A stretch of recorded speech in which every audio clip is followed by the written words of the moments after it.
Okay, for people who are joining this live stream, this is yet another episode in our effort to document database integration for version 12 of Wolfram Language. And we want to start off probably with the guide page here.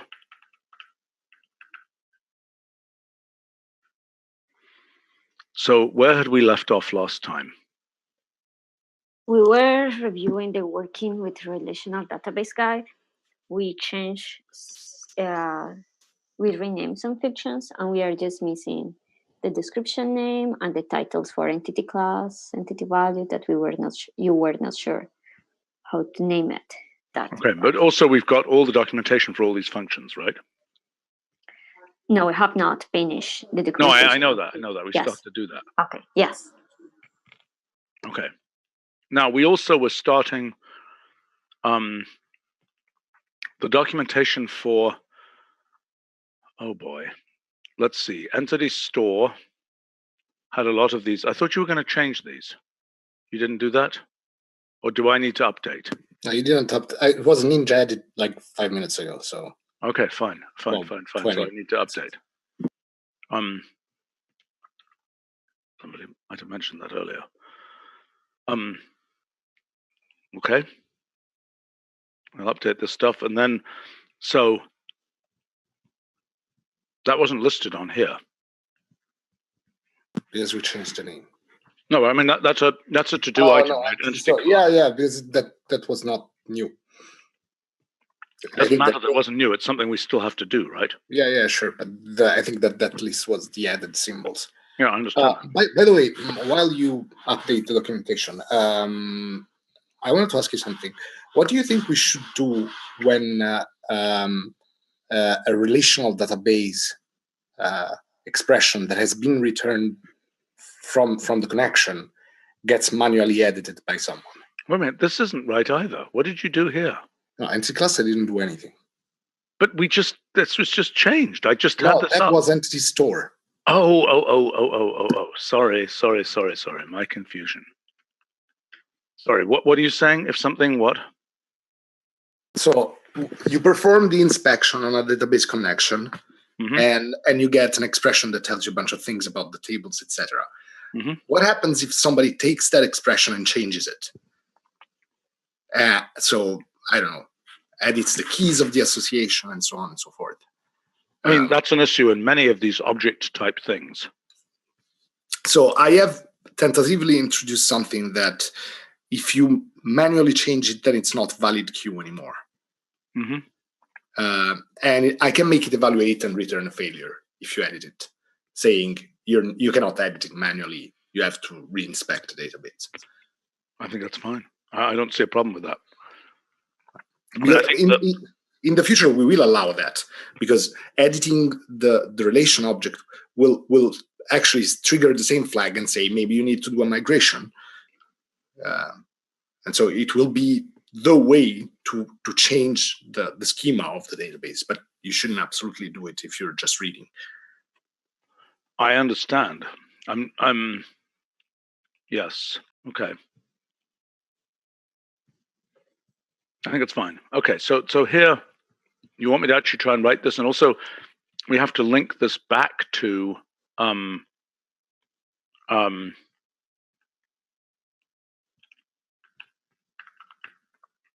we've got another guide page, right? What is the other guide page called? Database connectivity. Oh, well, that was good. At least I correctly. Okay, then actually I might as well produce that link.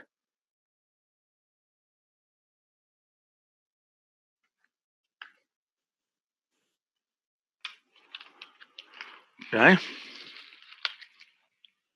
Okay, so this page needs to be redone a bit. I don't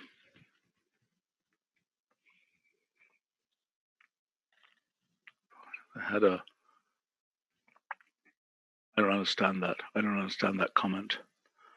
I'm going to delete this for right now, but I don't understand that comment.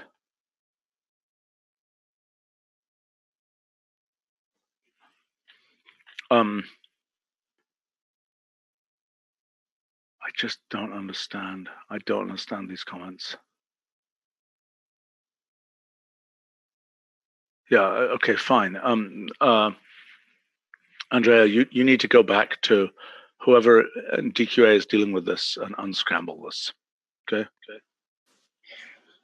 Okay. I mean, it's not for me to do this. Okay. Yeah. Get somebody to. Shall I delete this or shall I leave this giant comment here? Most of this is just confused. I think you can leave it there, and I can see what they mean for that, and I can ask Right. the changes they want. Okay, let's write. Okay, provides powerful capabilities for working with many kinds of databases.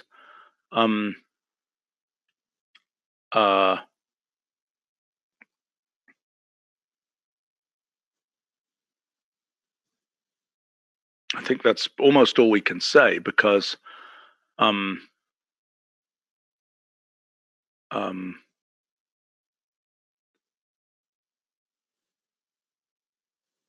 because there's a lot of diverse stuff going on this page.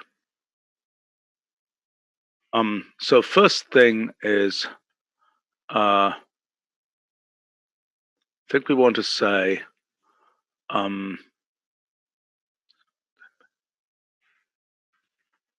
let's say, and data stores, whatever that means. And so the first thing here is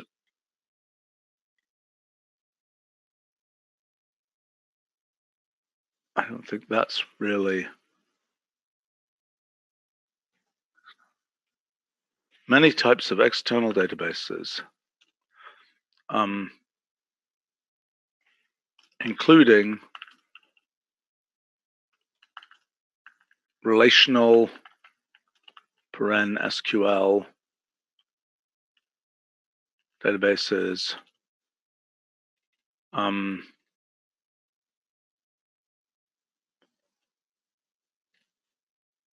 well, and now we've got no SQL. What are they called? Document-based databases? You have databases repeated. External databases. I'm well aware. Yeah, I'm well aware. So I would say relational triple stores were okay. Well, but what's Mongo? It's a document database, right? Yeah, it's a document store, an object store.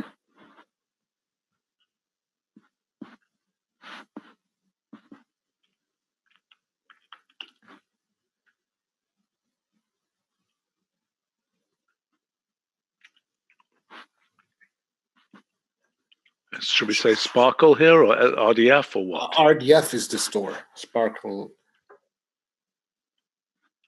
Well, yes, RDF. By the way, you've got somebody has a weird background noise there.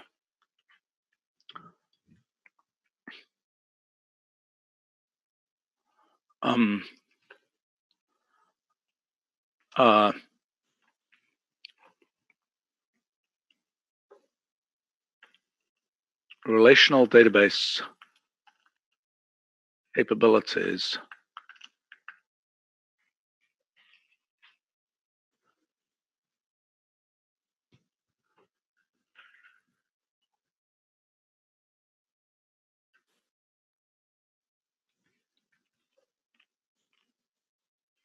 well, let's see. Wolfram Language entity stores are also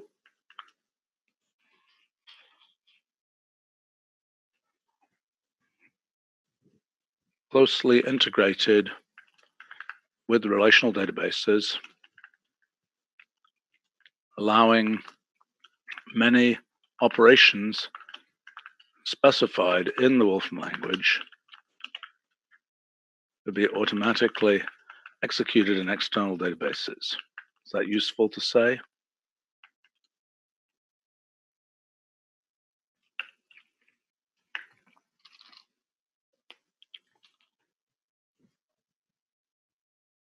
I think that's useful, but it's not entirely true for most of these guys.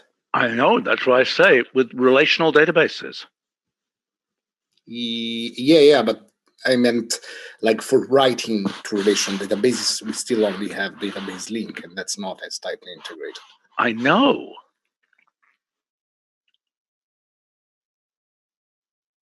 Allowing many, how we could say, analysis operations. Does that make you feel better? Mm-hmm. Okay, so first thing that we have here is I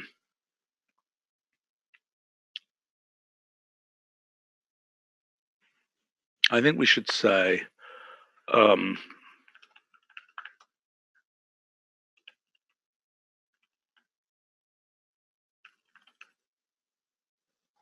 here we've got to talk about data set.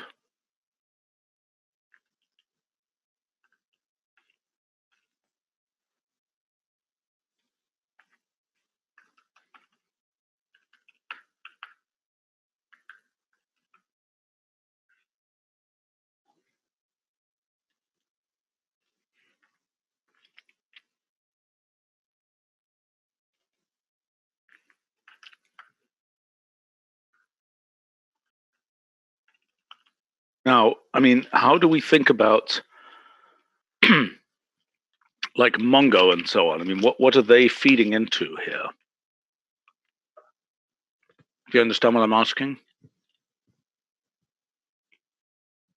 What do they return? Do you understand the question? Can somebody answer, please? I'm not entirely sure. I don't think it's something we already thought of. There is no plan right now to integrate it. So No. That's not what I'm asking. I want to know, what does it return? What structure does it return? I see. How do you get out? You got what I'm asking? I want to know, how do you get data out from Mongo? I am not in position to reply. I don't think anyone here knows about Mongo. Maybe I'm wrong. I think it's generally like associations, but all right.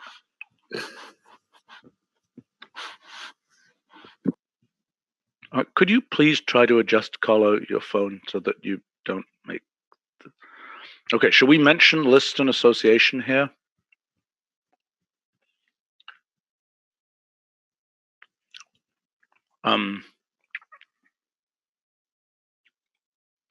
Can somebody give yeah, what should we do here?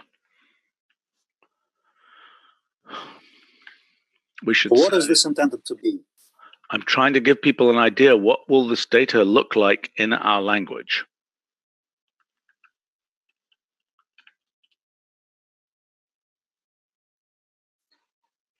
There are also the semantic objects like date object and quantity. Yeah, that's a good point. Doesn't this get a bit too buried if we have like this big thing at the beginning with everything? No. We have to have this because otherwise we can't position what we're talking about later. I mean, this page is a mess because it's going off in multiple different directions. Okay, but well, here, okay, so we're saying here,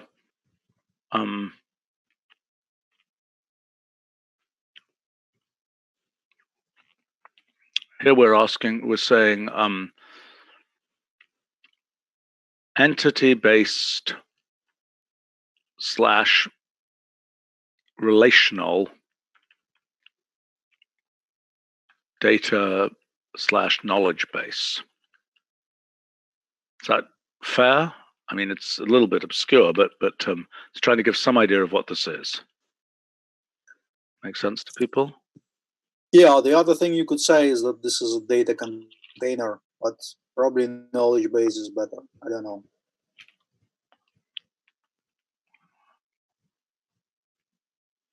Well, it doesn't necessarily contain the data. Yeah, that's also true. Entity-based or relational. I hate using slashes like that, but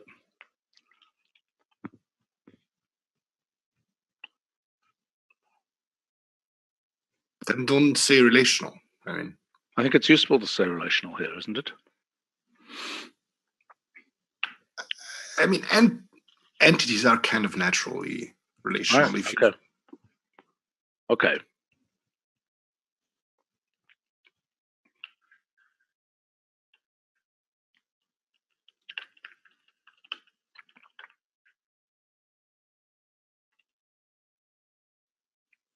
Okay, so this will point to our knowledge representation page. And all of that stuff is irrelevant. Should we want to mention entity here? I think yes. I think entity is important. Although we might want to mention entity down below where we talk about relational database operations. Fair enough. Okay, so this then points to the page, our general knowledge base, knowledge representation page.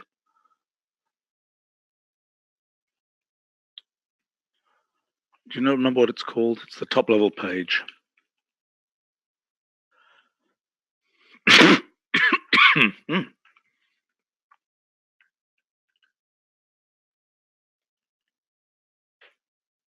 No, nobody knows.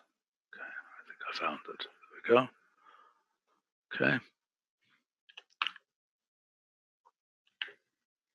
Okay, so this goes away. Okay. All right. So now we have to say reading or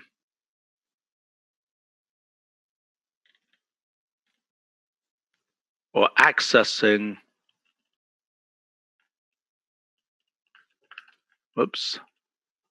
relational database information. Is that a reasonable way to say it, or what? I mean, that's trying to make clear the fact that it's not doing so. That's now going to be a summary of this page, right? I think it's good enough for now. And later, if we start writing, when we start writing, we'll change this to something like manipulating information. Okay.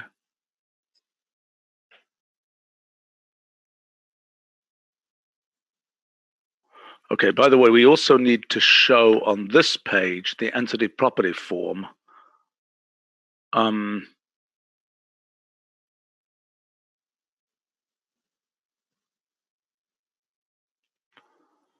Which I don't know. I think we've shown that on other pages. So Andrea, you have to figure out how to do that.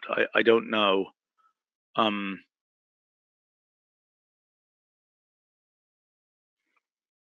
So here, with something like entity of property. Do you understand what I'm saying? It just needs to be formatted correctly. What's Just that? the format you're asking. Yeah. Right. So that's just okay. And that's correct, right? That's the alternative form for this. Okay. Is that correct, guys? Yes. Thank you.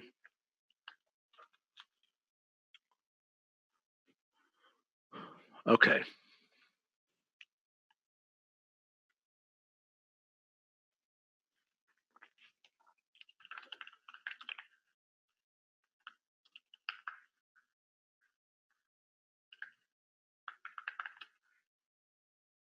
For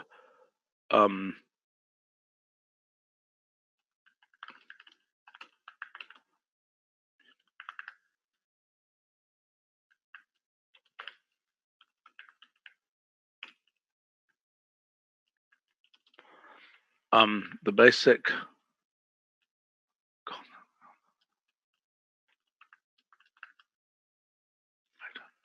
relational databases is mapped into entity stores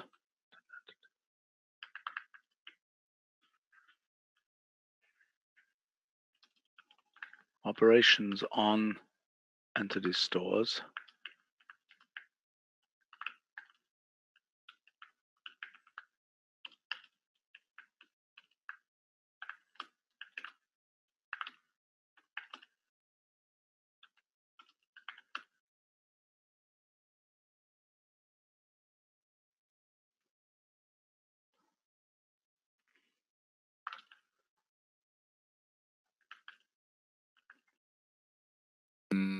Rather than, I mean, optimized seems like a very big claim.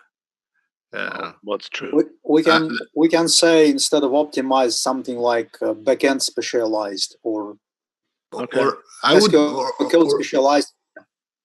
or what about idiomatic? Okay, fine. Hold on a second. Yeah, that's probably the best. And for accessing and computing with data in relational databases, the basic concept is data in local or remote relational databases is mapped into entity stores. Operations on entity stores defined symbolically and executed using SQL code constructed at runtime. I would say generated. Yes, generated using SQL code that is custom generated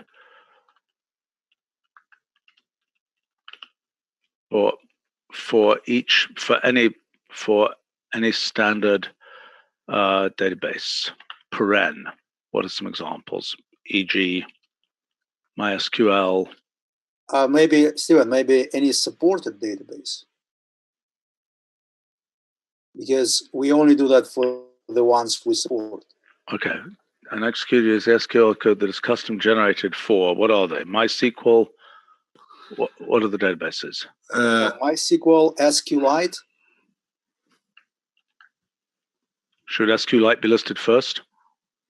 Maybe. You have to tell me how the capitalization works because I don't know it. My should be M capital, Y small, and Okay. then SQL capital. Yes. Okay. What's next? Then Postgres SQL. Postgres. No, G is small. G small. SQL. Like that. Yes. Also MS SQL. MS SQL.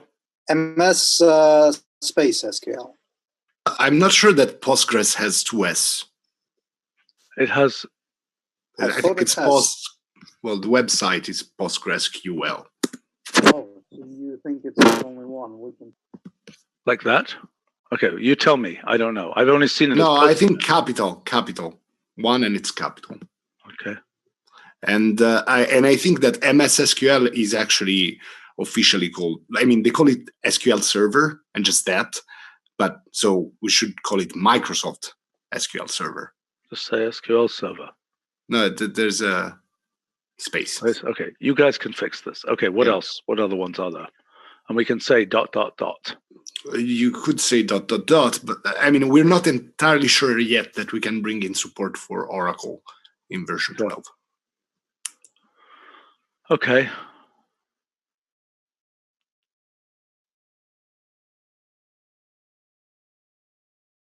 Okay. Rather than saying ... maybe you should say and other supported databases. Yes.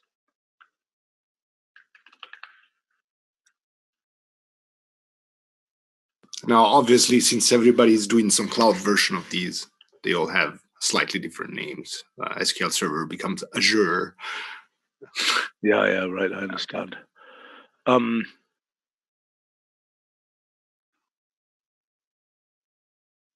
Okay. Okay, fine. All right.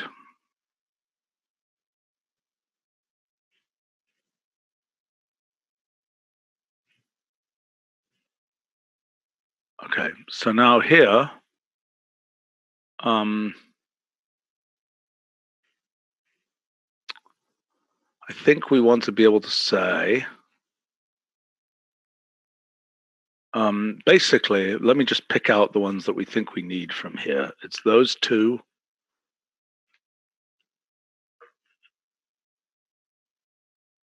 We'll need to change the names as well. Oh, it's already, okay.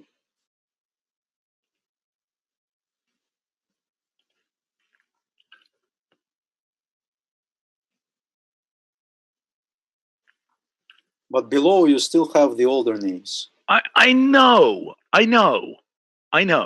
Oh, okay, sorry.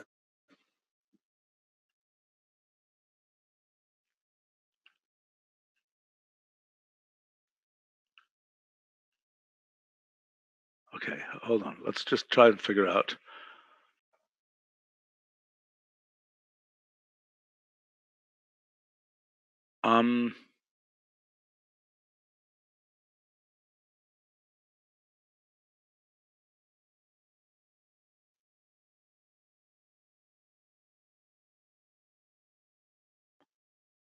Let's see.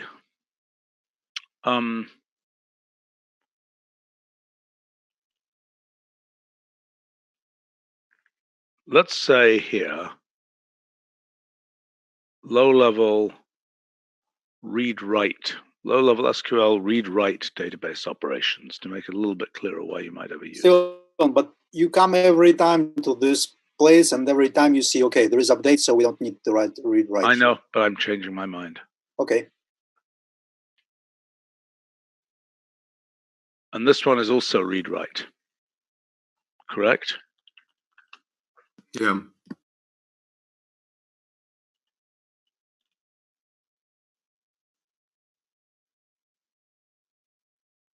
I don't think this is correct to say here.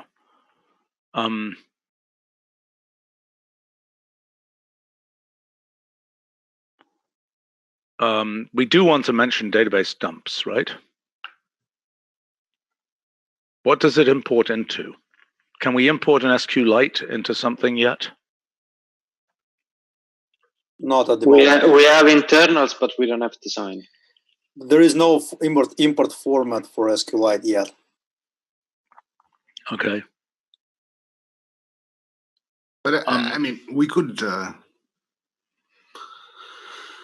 Well, probably not for 12. No, database dump. So, by the way, can we export to a database dump, or is that not a useful concept? It is potentially useful, but that requires write operations. No, export to a dump. Oh, to a dump. I think that is. I mean, dumps are tricky, really. Yeah, then it still requires write operations, Carl, because the only right way to do a dump is to specialize to a specific backend and use their own native dump command. Yeah. By the way, Andrea, these links are wrong. These things should be the special kind of links that offer a package. Same with these ones here. See, and I think you said that already. I think this is only showing when you edit it like that. If you open it in product, it shows. Okay, fine. All right, here. That should link to.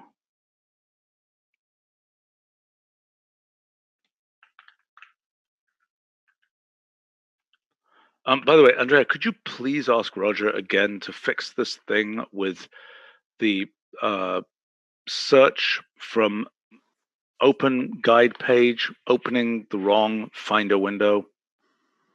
Okay. You know what I'm talking about? I don't know, but I can't tell what you just I've told him 3 times already, so okay. hopefully when you tell him again, he'll figure out how he will remember. Okay, great. Okay, so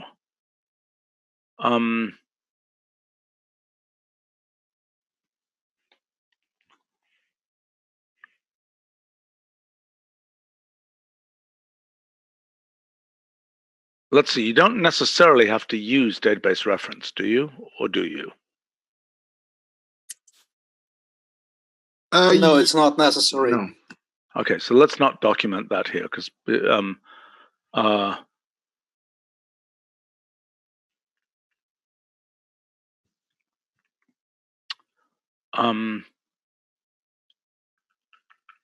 symbolic representation of a connected relational database And it's that schema. won't be correct, Stephen. Why not? Because this thing doesn't necessarily say that the database has been connected. Okay. Okay, well, how about that then? I just don't want to get into every detail of every particular thing here.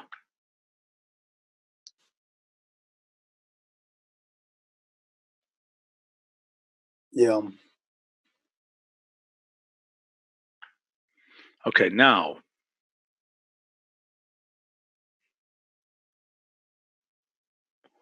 I think we need this, and then we need, I think entity function is a key thing here to give an idea of how this possibly works. Okay, and then let's just give a few samples of these other ones. Which are your favorites? Filtered entity class?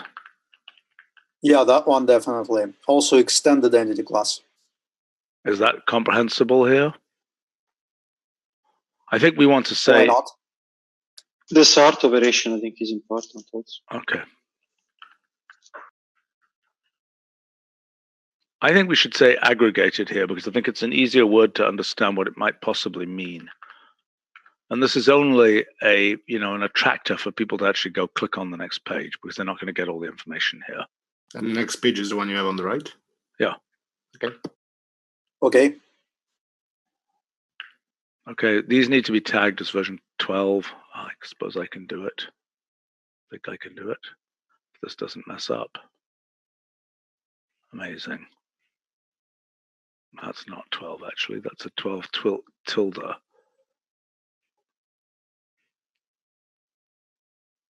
Didn't work. Okay, so Andrea, can you deal with that? The entity class and entity value need 12 tilde type things to indicate change. And this, oh, for goodness sake, not this bug again. Could you report this bug and then go fix this, right? You saw what it did, yes? Yes, I saw the bug. Okay. Okay, all right, great. All right, modified in 12. Okay, let's go back now, if I'm understanding correctly. Knowledge, representation, access. Do we need that one as well? Yeah, that's the page.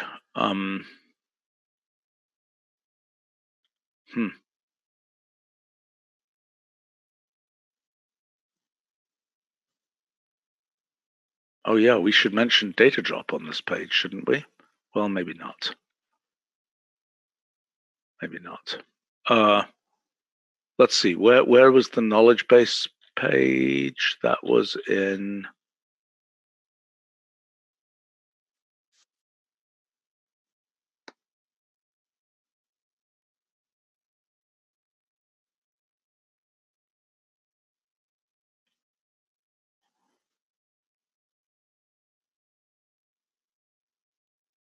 So we already changed this to have entity function and things like that on it, although it didn't correctly mark it for version 12.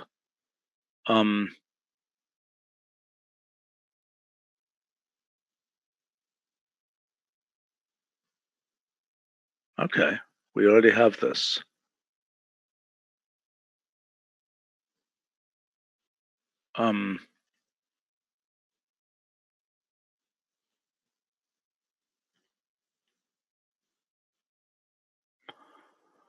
Okay, so here,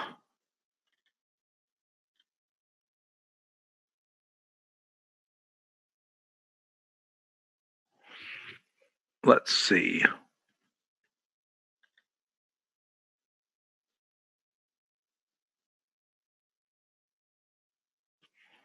I think we need a section here that's called external database.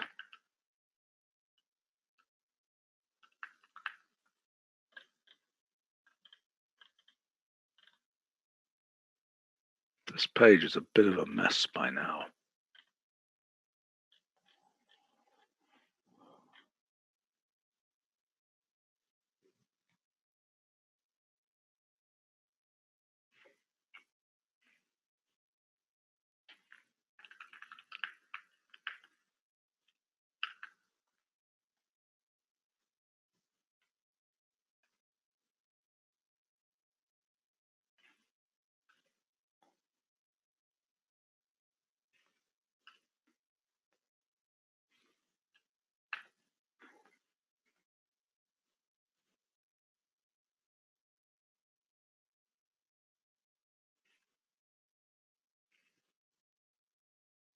That wants to link to database operations.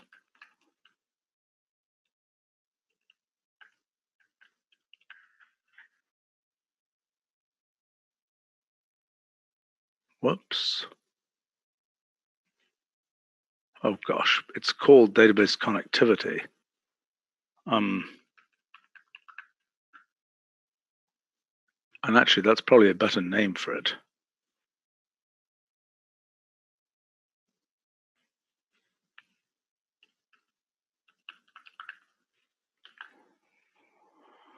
Okay, and now on this page also,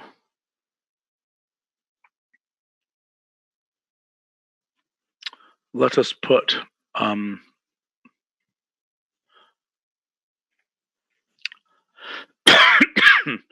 links to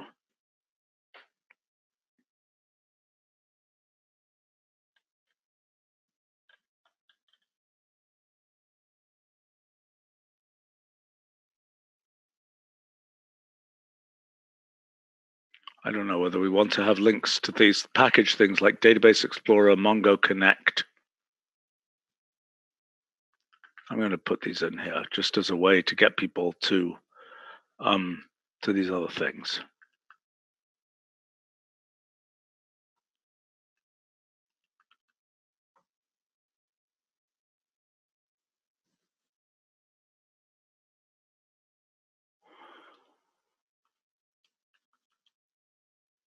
I mean, I would argue maybe that Sparkle Execute is a useful thing to have in here because that's something you might want to do as part of the knowledge representation.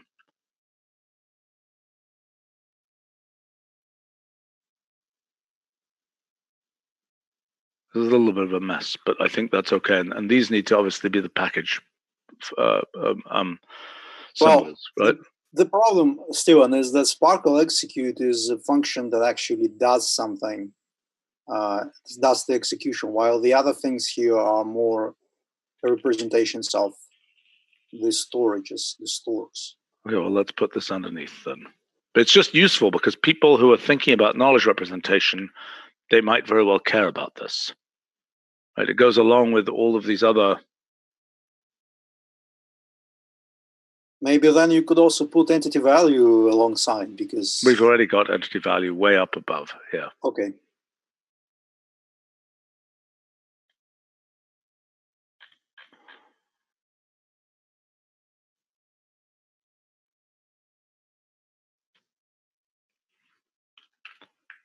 But in a slightly different wait context.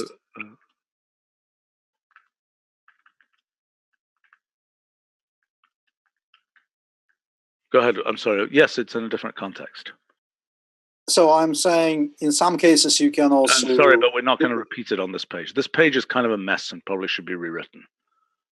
Okay. But we're not going to do that right now. I mean, arguably, this should go ahead and link to the page working with relational databases, even though in this situation, they're not dealing with relational databases, right? They're dealing with local in-memory things, which also work, right? Yeah, it doesn't say here whether these functions are... I'm aware. But the question is whether we link to that place. If it's a generic knowledge thing, we shouldn't link to relational database. But we need to, because otherwise people can't find information about those functions. Okay, let's go back here to deal with these functions. Okay, so you've got entity store here. So what exactly do you want me to do here? So we've got a list of things here. Okay, so Andrea, which of these are we working on? Which of these have we already done? We are not done with anything yet. We started, like I used to put asterisks, but then I think I was confusing you because they are not done. Okay. So none of these pages are done, is what you're telling me. Eek. Yes. Okay, this is not going to work. Done meaning not you haven't approved Yeah, but I think that design-wise, they're in reasonably good shape. I think so too. Okay. I mean, changing the design now would be suicidal. Well, except last time you were telling me it took you 20 seconds to change. No, the name. that's not change in design. You just okay, but to me it's okay. Whatever. Okay. Okay. Entity store. All right. Let's. Okay. Where are we going to go here? We're going to look. And you didn't list entity store, unfortunately. Well, that's not new. That's no, but you've made changes to it. True. Okay. True. Okay. So which other things have we made changes to? Entity class. Entity list. Entity class, I'm not sure I've done it yet. Okay, well, let's take a look. So please, entity class and entity list. When do we ever get to do random entity? In that's something we should support for these databases. Is there a reasonable way to do it? It's complicated. I mean, it's really not very easy to do quickly, because sometimes you need a full table scan to do it. We will think about it, but it's generally known to be a complicated problem. Isn't that something that databases have an intrinsic function for doing? No, that's why it's complicated. I see. So you basically have. Can't you at least just look at the IDs and just sort of pick a random ID? What do you mean pick a random? So the way people do this is usually like they generate random number and then they sort by them. But if you are just getting two things out of a very large table, then that's very inefficient. I understand, but why not do something where isn't there an efficient operation to just get the nth element out of a table? Nth element by ID out of a table? Stephen, it's efficient if the column which you are requesting has an index on it. Yeah, I see. But since we can't right now change the schema and we work with what we are given, in general, if someone didn't take care to make the index, then we're out of luck. Right. So we can't assume that. Right. Okay. Primary keys are normally indexed. They're always indexed. Okay, let's start off then with entity store.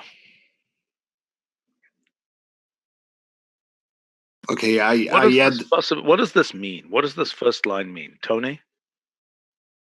I mean, So where's the data? there's no data. It becomes really useful if you want to start with an empty store that has multiple types and then fill it up using assignments of the form entity of property equals value. Oh, I see. Represent. I didn't read the word empty properly here. Okay. With properties and values defined by data. Okay. For entities of multiple types. Okay. Now, construct an entity store from the schema of an external database. Okay. That seems fine to me. Oh my gosh, what the heck is that? This is buggy. No, it put that in the wrong place. Oh my gosh.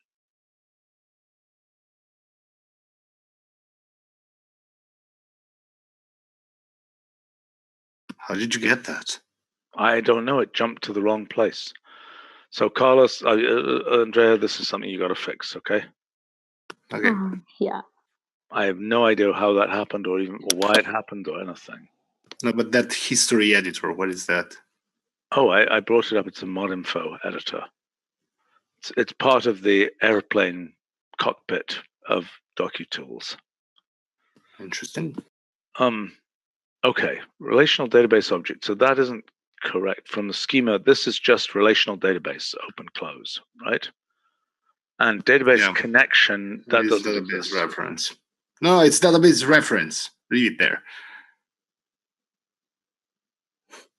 I don't think we want it in this place. I think generally you want to be specifying the schema here. Yeah, the but fact that you can do it. You said that the whole pipeline was crazy, and since if you specify just the reference, then we perform automatically the schema inspection, and then we can construct the entity store. So it was a convenience. Well, so relational database is equivalent, but that one, let's say,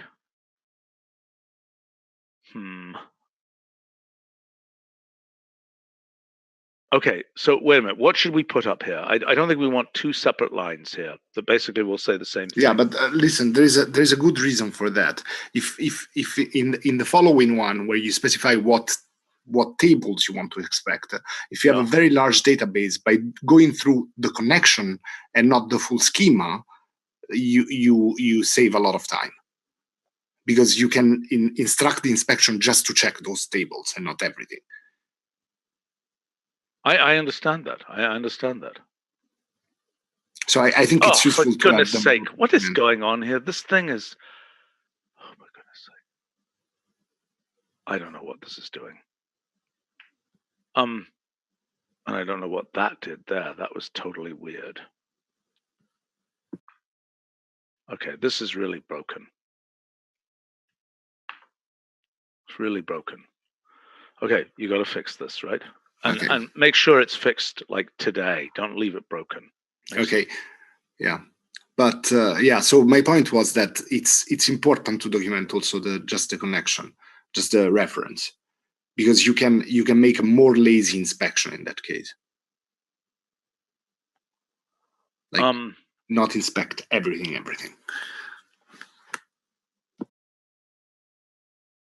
I understand, but that's the case where you want a DB spec here wants to be then database reference.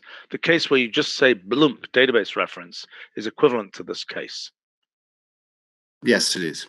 Right, so we can leave it the way it is right now.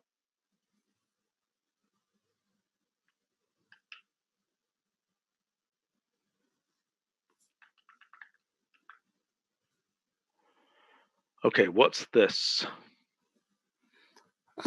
So you wanted me to just move a lot of those users' messages in the details. So I just call it metadata, and then lower down and explain what how does it relate to what's in here? It's similar, but in shape, but it never contains any data. While there, it contains data.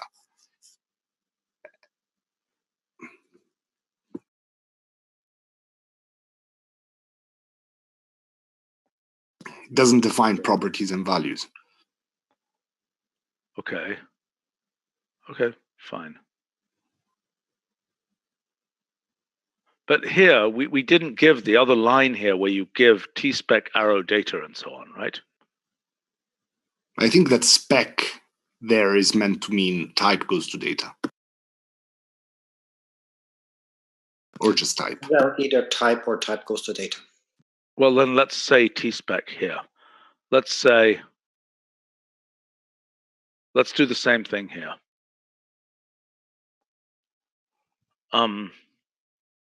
Isn't the data provider always the second argument? And if this is the case, why data is not always the second argument? I know that for backward compatibility, we need to give it also in the first one, but I think it makes sense to document it as the second. I'm sorry, what are you talking about? Data. Is this like pure data for in-memory store? No, it's not pure data. What Riccardo is saying is that there is a part of the original specification for the entity store, which is entities and contains an association of basically this thing here, the property data association. Yeah, but it also contains metadata.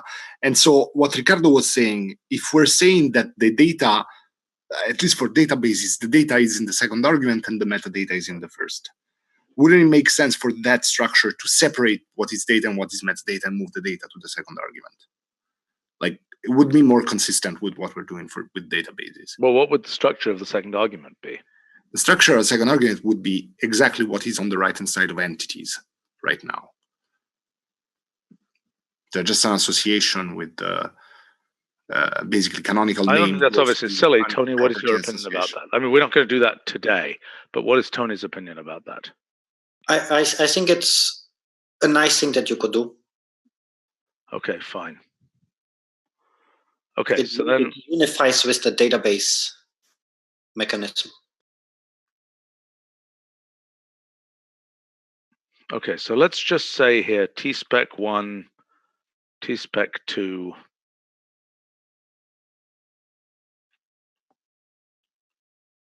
DB spec. Constructs an entity store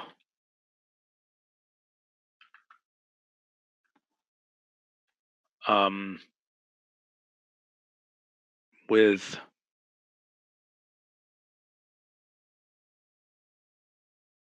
types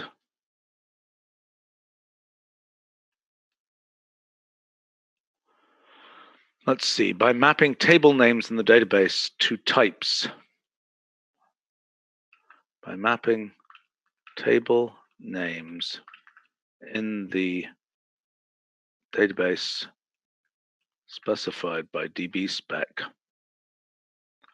to types as specified in by tspec1 by the tspec I. Are you okay with that? Mm-hmm. So for consistency, I think that argument should be either list or non-list. You mean you can just have a string there? Yes, at least that should be allowed. Yeah, I agree. It should be allowed. I think it's sufficiently rare. I don't think it's worth putting it in the top level documentation here, but I agree it should be allowed. Okay. Okay, now. Okay.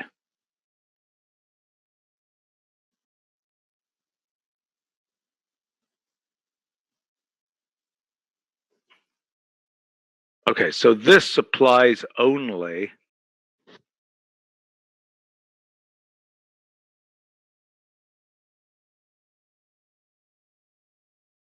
unless permissions are set otherwise for well, we can leave that statement, I think. When we start writing to databases, maybe we will need to qualify it a little bit more.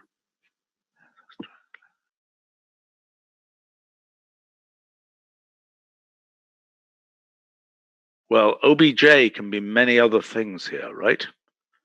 It can be a whole entity function structure and so on.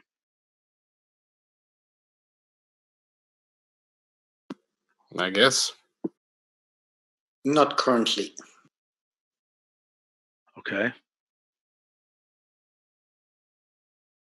Yeah, the entity function doesn't have properties. But you can do, if OBJ's entity is filtered entity class, then you can get properties out, no?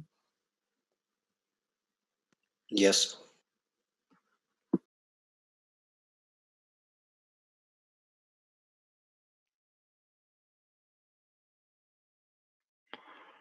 Okay, so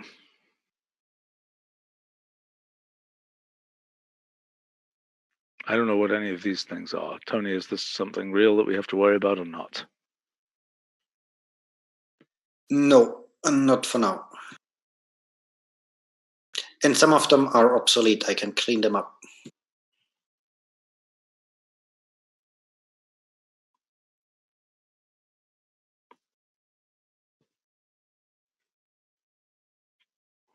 Okay. Oh my gosh. Okay. We got a number of questions on the live stream. Let's take a look at these. Michael says there's a concept called reservoir sampling to take a small random sampling from a large data set. I don't know about that. Is there an efficient way to take top n elements based on a sort without sorting the entire column? I think the beauty of SQL is that it's a very high-level language. And so you never know how the query is actually going to be executed. So I'm pretty sure that some backends, when the column is indexed, allow for efficiently doing that. But I would not guarantee that happens all the times for all columns on all backends. Okay. Is there a way to pull an entire database out into data set? The answer is yes, but I'm not sure. I mean, I'm not sure how good that workflow is right now.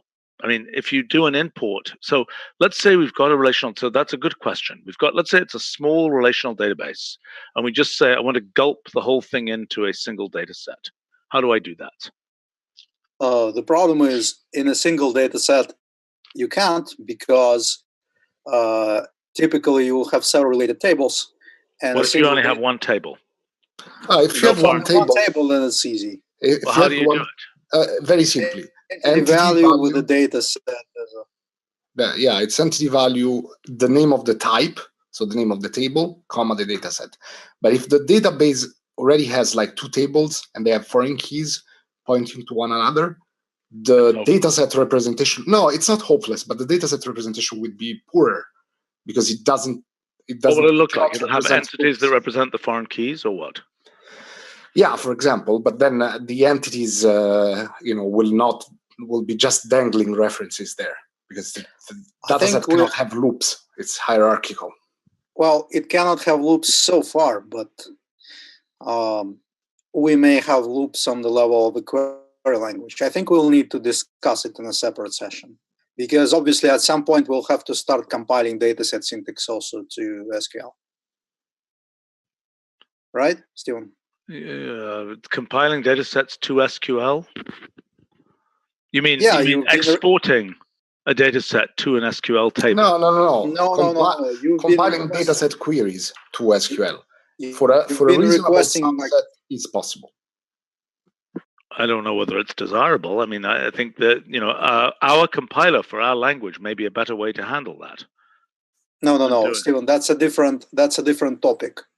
There were many requests from the users, and you repeatedly asked this question, whether one would be able to query, like to have data sets pointing to database tables and then query those tables using dataset query language. Oh, okay, yes. Okay.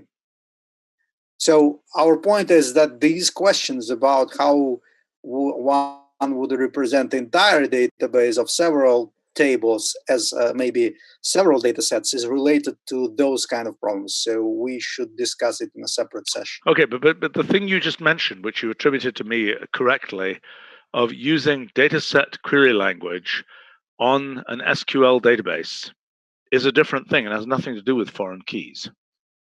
Oh, well, it's not quite different. It's certainly related to foreign keys. Why? I mean, you might want operations that have to do with foreign keys, but if you ignore those operations, dataset query language does not have foreign key capabilities. It's so far, yes. Right. Okay, but to support, it's already super interesting to support existing dataset query language against an SQL database. Well, but it would be frustrating because most of the things that dataset can do, we cannot do in SQL. And most of the things that are interesting about SQL, I understand we cannot do in dataset. So, okay. Well, I'm not sure I completely buy that, but okay, let's. No, well, we can discuss this after release, I guess. Okay, all right. I think Ricardo has an interesting prototype of something that, and Leonid had a working prototype, but yeah. Whatever has happened to Leonid's out of core list operation things? Are those just hibernating right now? Yes, Stephen. There were a few technical problems, but I am waiting for the good time to discuss it with you again. Okay. All right. Fine. Carl on the live stream points out that set up an entity store workflow needs to be updated. Andrea, that's for you. Okay, I'm going to check that. Okay. Apparently, the setting up an entity store right now is pure in-memory stuff, and it needs to be updated to deal with the relational database case, which is, as Carl says, likely to be the most interesting one. Okay. Oh boy, this is a lot of material here. I think in the first one, the meta is missing association. Can have the following. No, the meta expression. It's not necessarily an association. Oh, hold on. Well, the first thing we have to do here.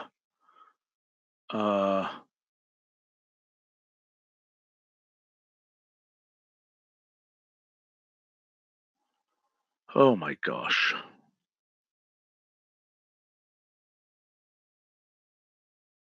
Could you please do an update of this with all the modern stuff, like instead of combined and merged entity class, et cetera, et cetera, Sure, et cetera? sure.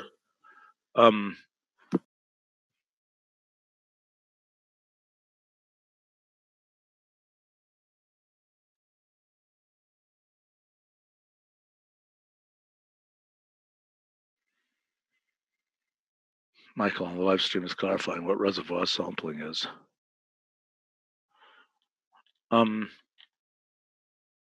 Okay.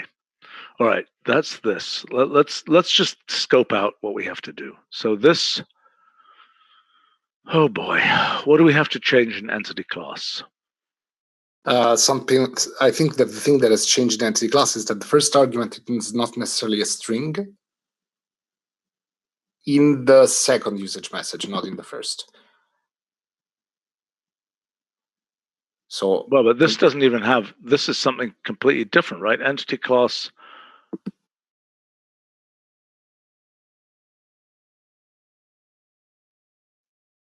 Okay. Yeah, but this can gobble up all the other class-like things. The second one, at least. No, but wait a second. The second argument there can be what? No. No. This second argument in modern times, what can that be? Is it always of this form? Yeah, or a string. By the way, I don't know if we need another case here. The first usage message, I don't know why name is not a string, because it's always a string, as far as I know. It's not always a string. It can be a list. Okay.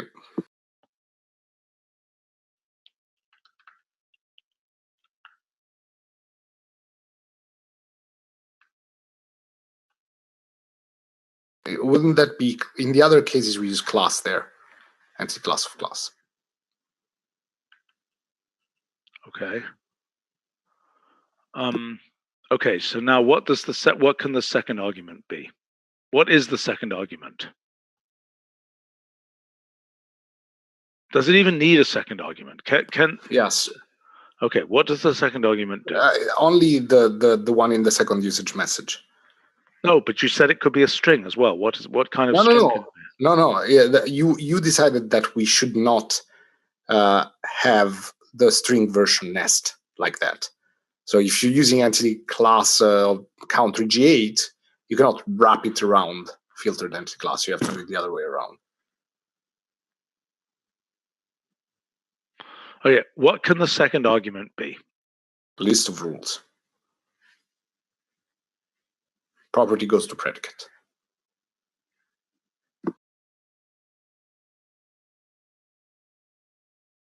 Should it be predicate rather than value there? Absolutely, because it's much more useful when those are predicates, and the case where it's a value, maybe leave it there for type, but when there is a value, that basically implies equal to or contains all, I guess. Tony can speak to that. But the value is a special case of a predicate, really. Yes.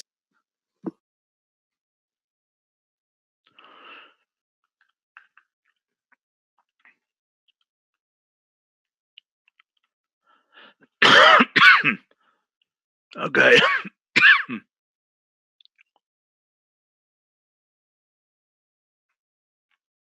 Why do we say object? I don't think that's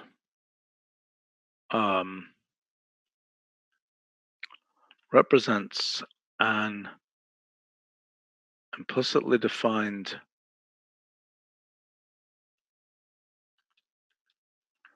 entity class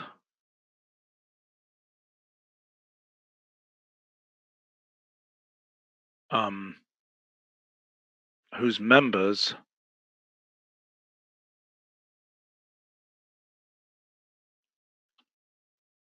have properties, property I, satisfying predicates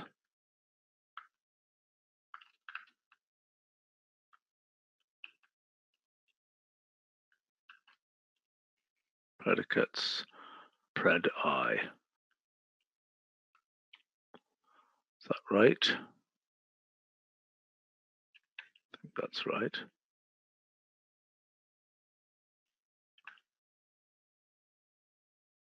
Oh, for goodness sake, implicitly.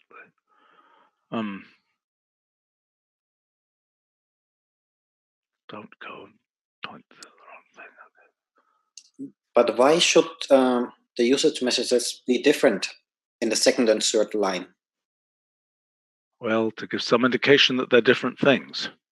Or I mean, why should in the one case be value and in the other predicate if they're actually the same? Well, because we're not saying everything here, because we can't.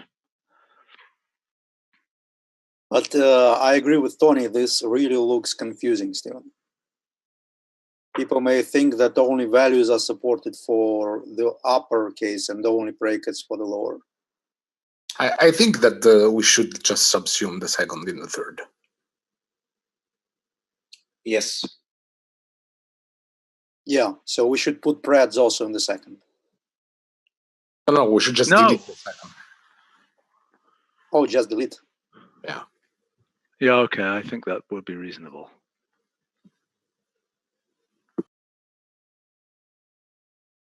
So the first argument could be a type, not string, but a symbol, where type is either type or a class. No, look, you got to decide. Do you want it to say class or you want it to say type here? I wanted to say class. I think so too. I think we just delete this case here.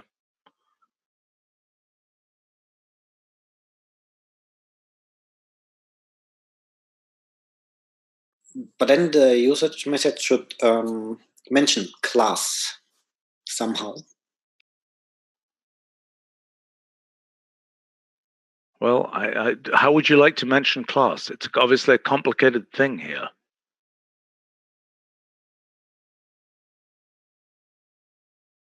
Yeah, I don't know. Okay, let's start from the beginning again.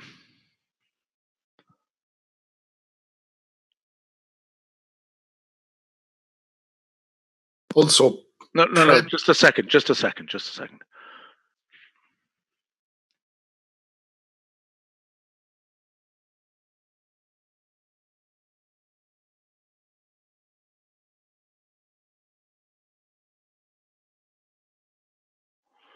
Let's see. What we really are saying here is that this is a subclass of class.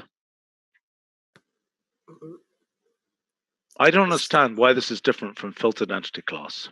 It's different because for two reasons. First of all, is that this guy here can only do end of those predicates, and you cannot have a predicate involved with multiple properties at the same time. Secondly, this also actually takes things that are not predicates, like take largest, whatever it is. Okay, you know what, guys? Okay, look, this is a sensible line to have here because it explains what's okay. Represents an implicitly defined entity class containing entities of the specified type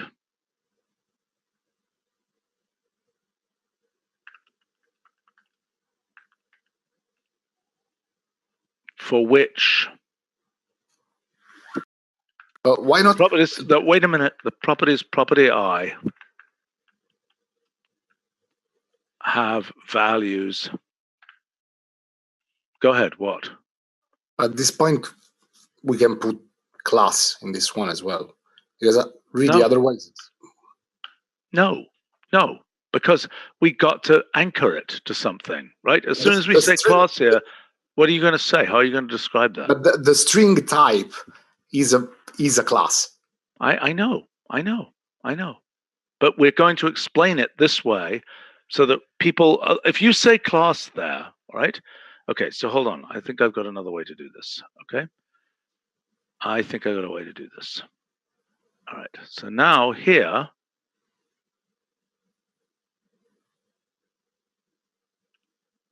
okay, I think this is going to be not totally stupid. Okay, watch. Hey, that's formatted wrong, by the way. Andrea, that's formatted wrong. The double quotes are wrong. Andrea? Yes, I'm looking at it. So I think I will just report all the formatted errors at once. No. No, don't report it. I'll fix them. And it's not necessarily a bug. It's not a bug at all. It's not a bug. It's just that I'm not typing them correctly because I'm trying to not spend all my time typing the thing. Okay? I mean, I can do it by hacking around here. Please don't. Okay, here we go.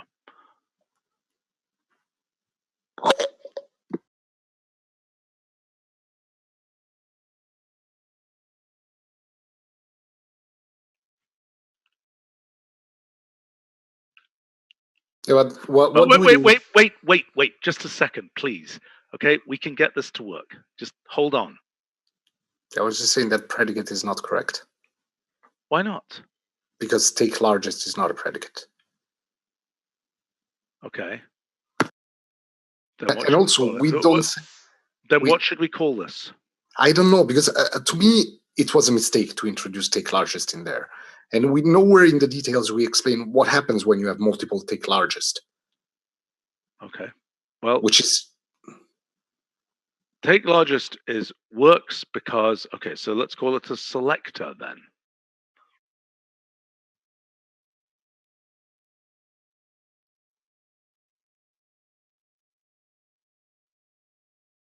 So, Tony, I think you should add a detail saying. Obviously, he has to, right? But okay, so hold on a second. Represents an implicitly defined entity class for which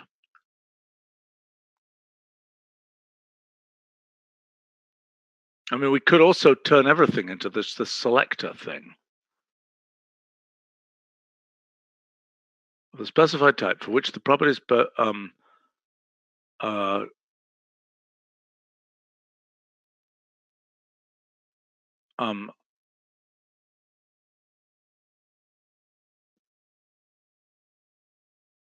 correspond to the value selectors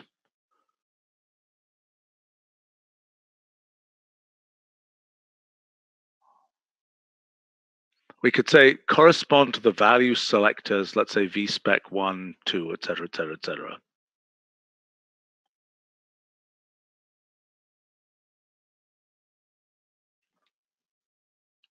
How about this? Conform to the value selectors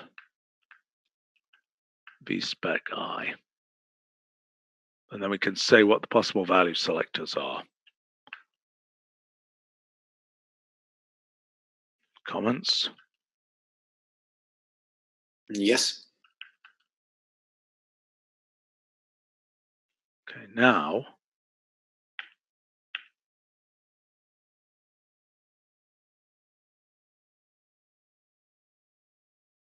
then we say here entity class represents an implicitly defined entity class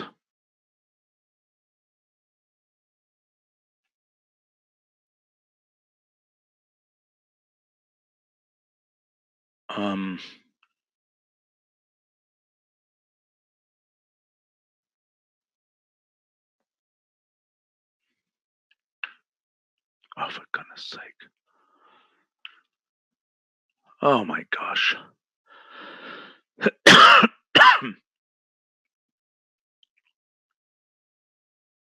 Okay, so here we've got to say what the initial thing there is.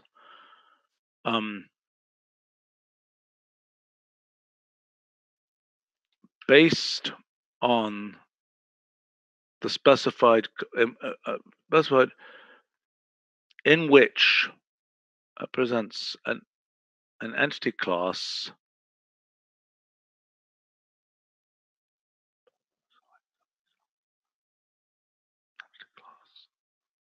based on the specified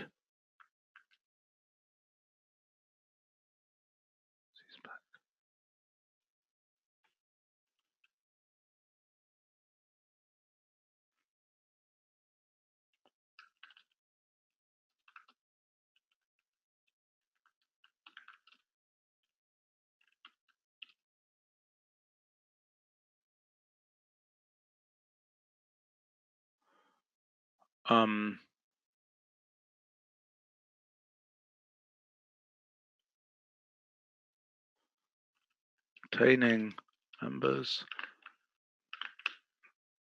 Okay, yeah, I think I have it. Implicitly defined entity class containing members. Class specification.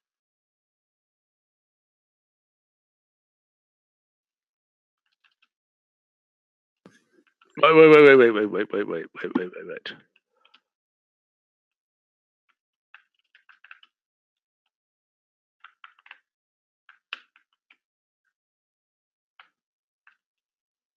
Okay, it's not great. Go ahead. Now, what were you going to say?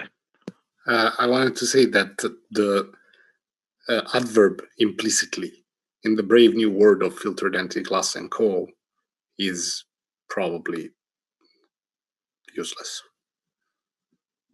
Okay. Represents an entity class containing members.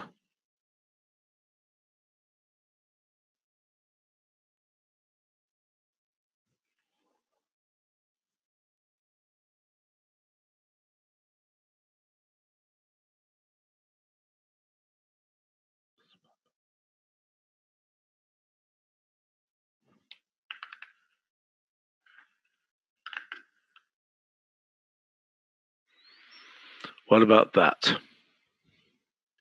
It's not. I mean, I think we just have to then describe what all these things are. And frankly, this is not going to be the place where you can learn this stuff immediately.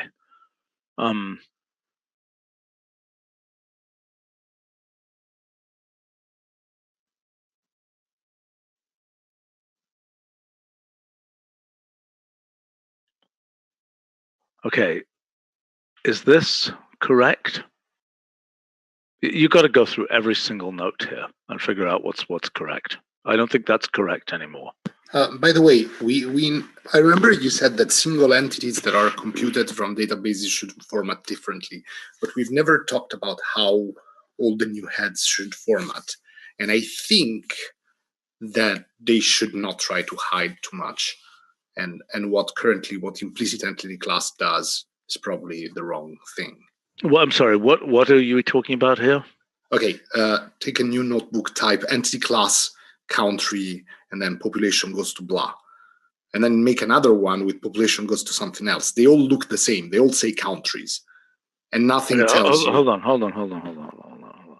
So you're saying entity class, yeah, I think that's wrong. I agree. Country, let's say population arrow greater than. And then put hash and map it over range of something. That's not okay. Whatever. Yeah, I understand. 10 to the power range of 8, 9, whatever it is. What did I do wrong? Oh.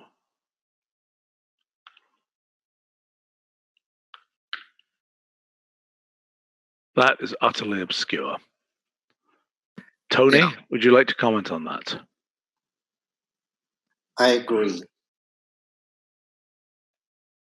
So wait. So the issue is, should they close up?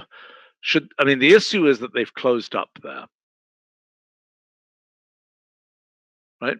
That's one issue. The other issue is, what do you do if you had a filtered entity class here? So let's imagine that I did this.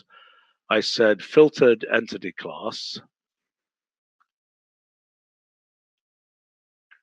And then here I said, what do I want to do? I want to filter it by, let's say, entity function of country, comma, city, open square bracket, capital city, population, something like that. Well, I'm just going to say population. No, you should put I'm just going to. I'm sorry, where? In the C, sorry. C, a population less than 10 to the 8, which is going to remove certain. Not remove the ampersand from within the entity function.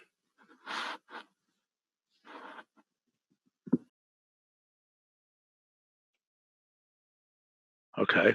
All right. Here we go. So this should be. The heck is this now? So this, if I try to resolve these with entity list, I should get. You might need to map entity list on that. Yeah. I did. I got nothing. Okay, so what did I do wrong here? Filtered entity class of country, comma, entity function, population less than 10 to the 8. I think that's all good. Do I need to say 10 to the 8 people? Oh, maybe. But that's not what went wrong with entity list.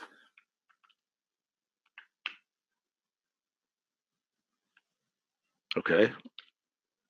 Okay, so now what? So this didn't indicate that this displayed nothing special. So now what? Why can't that resolve with entity list? Tony, did you implement these new usage messages? Ah, okay, so that's why. Sorry? It's not implemented yet for entity class. The nesting. So explain to me, Tony, but you're going to do this, right? Yes. Okay, so the question is something like filtered entity class here.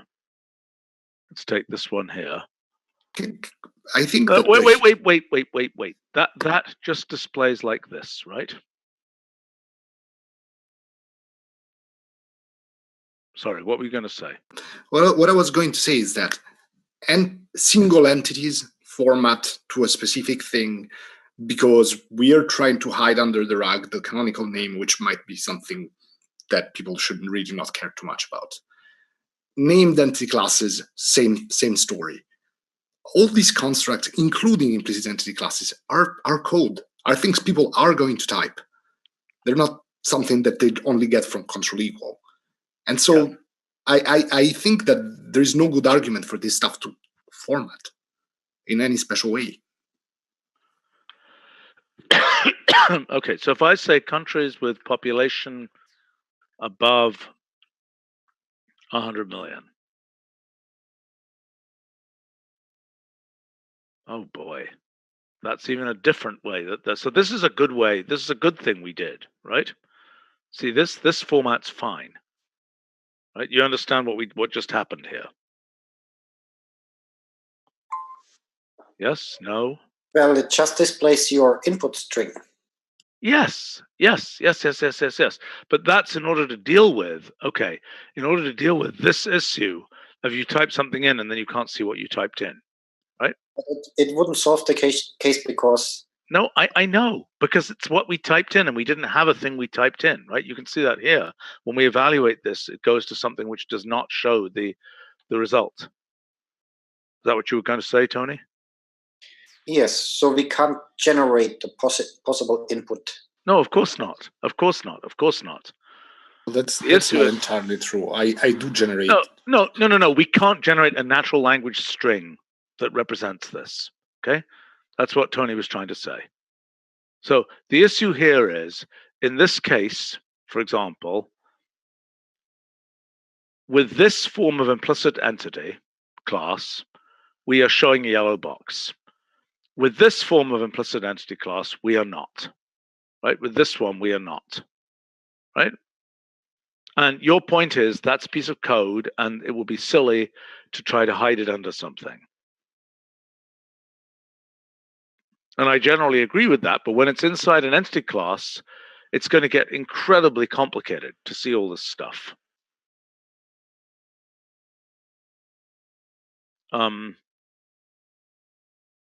What is that?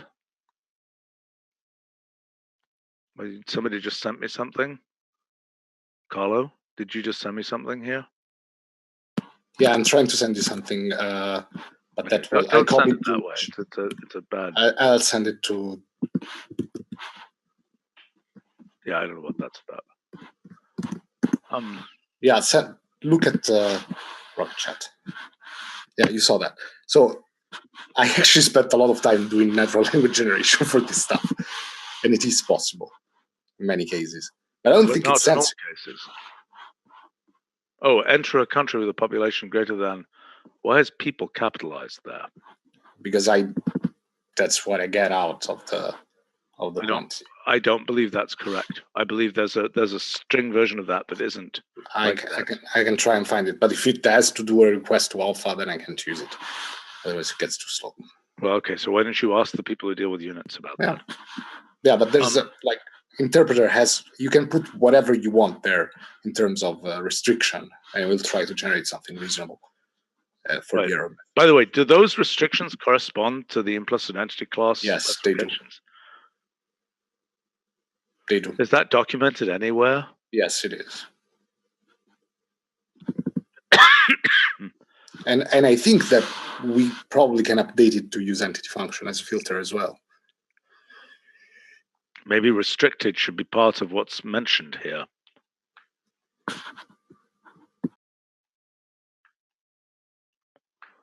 I mean, it's an interesting question whether restricted is a word that could be used inside entity class. See what I'm saying? That sounds scary, but yeah. No, but you see what I'm saying, because that's basically explicitly naming the operation that's going on here implicitly in entity class, so that you could pull out the thing that's inside the entity class without it explicitly being mentioned as an entity class.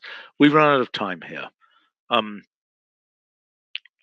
This thing about formatting needs to be thought about, and that affects, implementation as well as just documentation. Yeah, for whatever it's worth, I think that we should lose that formatting your mouse is on now, because that's code too. I'm sorry, what are you talking about? That formatting for implicit entity classes, I think, should not be there. I think they should just show as text, because they are code. Like, I want to edit that. I want to change 100,000 to 10,000. Okay, this is a separate issue. There's a separate issue. I understand what you're saying. I don't know. Tony, do you have an opinion about that? Somehow I like to see more information, and I like it to be editable. Yes. Edible. I think it's much better if it's edible. Sorry. I'm wondering whether there could be a complicated presentation that also allows editing, but that might be complicated. Well, why did we elide this case? This case here. My guess is a historical reason, like all the other things were elided. And like, if you come from the direction of single entities and named entity classes, makes perfect sense. But if you come from the direction of filtered entity class, then I guess this is like I think it would be useful between the two. I think it'd be useful to ask Michael his opinion of this. I mean, I think it's going to be very, very confusing if what happens is that this just stays unevaluated. I think it's got to give some indication that it understood what you were talking about. I think it's going to be super confusing if the thing just stays unevaluated until you explicitly say, whatever it is here. So this.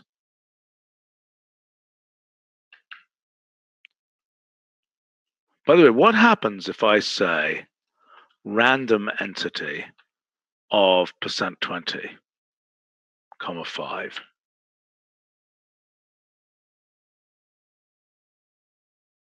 Huh. Okay, that's nice.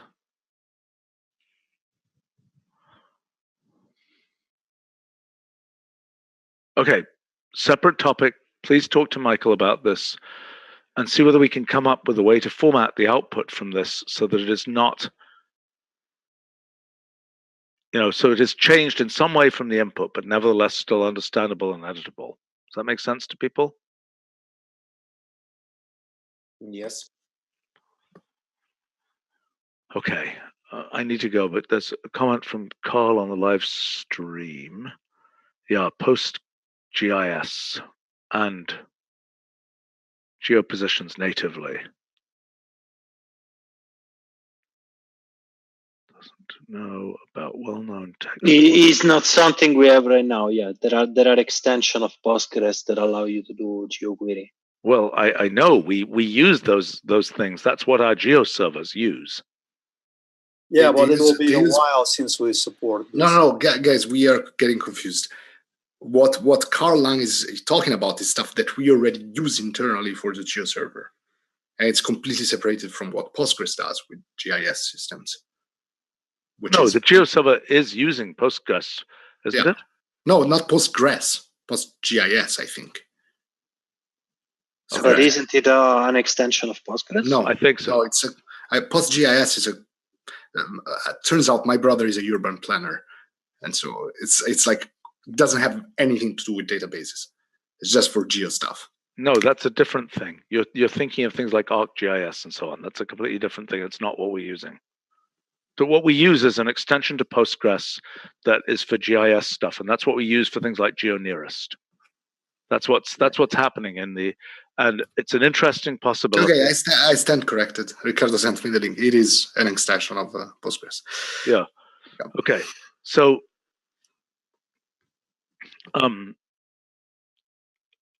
that is an interesting point. I mean, we clearly have. I mean, that would be basically supporting. Boy, I mean, we have things like. See, the issue then is what we've got is it's a different back end that supports a different set of things in entity function, basically, because it would support things like GeoNearest in entity function, which a typical relational database doesn't have a hope of dealing with. But yes, we do have that technology. I mean, that's an interesting thing. You guys could talk to, after this stuff is done, you could talk to Francisco, who's been dealing with the dealing with that stuff for the geo servers. I mean, we just did this big new update of all the geo servers, so I think they're fairly clean and modern, and that would be a good idea. I mean, does that make sense to you guys? That's then it's a relational GIS database is then an alternate backend, just like Oracle might be a backend and so on. Is that right? Yeah, sure. I mean, it's an amazing technology. People are using it. Yeah. I don't think we're going to do it for version 12, unfortunately. Obviously not. Okay. All right. Good stuff. We're going to have to follow this up yet again. And hopefully one of these days my cough will be gone.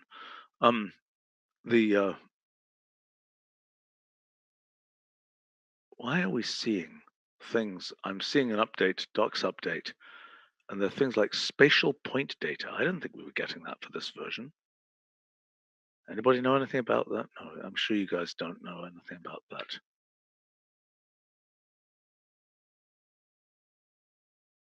Wow. That's spatial statistics stuff. I didn't think we were getting that for version 12. Maybe this isn't for version 12. Maybe this is for beyond version 12. I just happened to notice that. Super cool. Okay. Huh. Fascinating.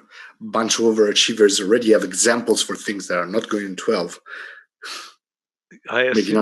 Making us look bad with the CEO. Yeah, right. Okay, all right, good stuff. See you all soon. Thanks to folks on the live stream for your comments. Bye. Bye.